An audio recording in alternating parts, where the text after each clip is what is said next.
Seberapa penting sih ideologi Pancasila itu? Sebelumnya, perkenalkan nama saya Yogi Arif Rahman dari kelompok Gatamala Adi Satya dan Wirasina Adiwiknya. Pada kali ini, saya akan memaparkan pencerminan tiap poin Pancasila sebagai ideologi negara. Nah, kira-kira apa aja ya yang akan kita bahas mengenai implementasi Pancasila itu? Oke, yang pertama, mulai dari pengertian Pancasila, definisi ideologi, peran Pancasila sebagai ideologi, tujuan adanya ideologi Pancasila, dan pencerminan tiap poin Pancasila itu sendiri. Pengertian Pancasila. Pancasila adalah pilar ideologis negara Indonesia.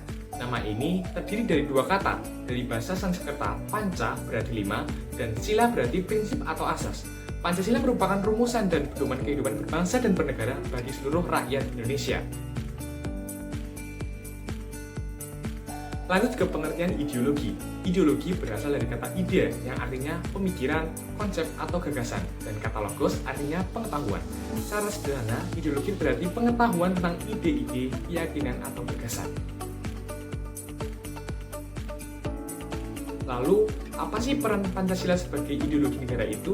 Ideologi sangat menentukan eksistensi suatu bangsa dan negara yang menjadi pedoman bagi bangsa dan negara tersebut untuk mencapai tujuannya melalui berbagai realisasi pembangunan.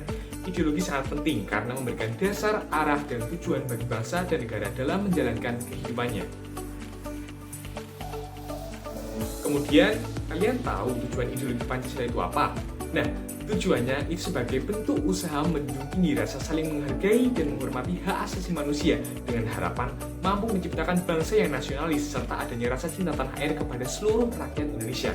Selain itu, diharapkan dapat menciptakan bangsa yang adil secara sosial dan ekonomi sehingga seluruh rakyat memiliki kesempatan yang sama. Oke, sekarang kita masuk ke pencerminan tiap poin pada Pancasila. Sila pertama, ketuhanan yang Maha Esa.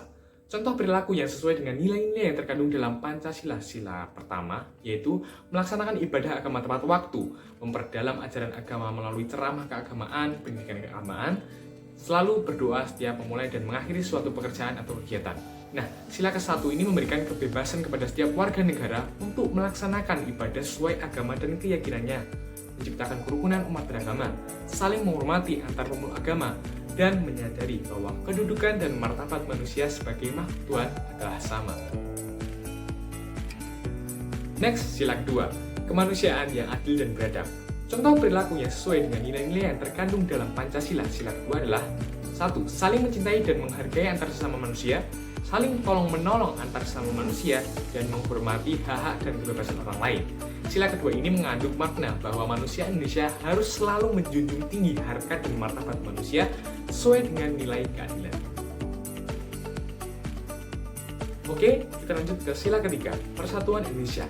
Contoh perilaku yang sesuai dengan nilai-nilai yang terkandung dalam Pancasila sila ketiga adalah selalu mendahulukan kepentingan umum di atas kepentingan pribadi atau golongan, turut menjaga rasa kekeluargaan dan keharmonisan keluarga, lingkungan masyarakat, dan sekolah.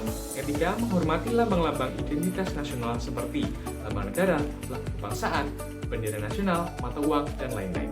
Dengan sila ketiga, kita sebagai bangsa Indonesia wajib mencintai tanah air Indonesia dengan tidak berlebih. Artinya, kita harus mampu menganggap bahwa semua bangsa di dunia memiliki harkat dan martabat yang sama.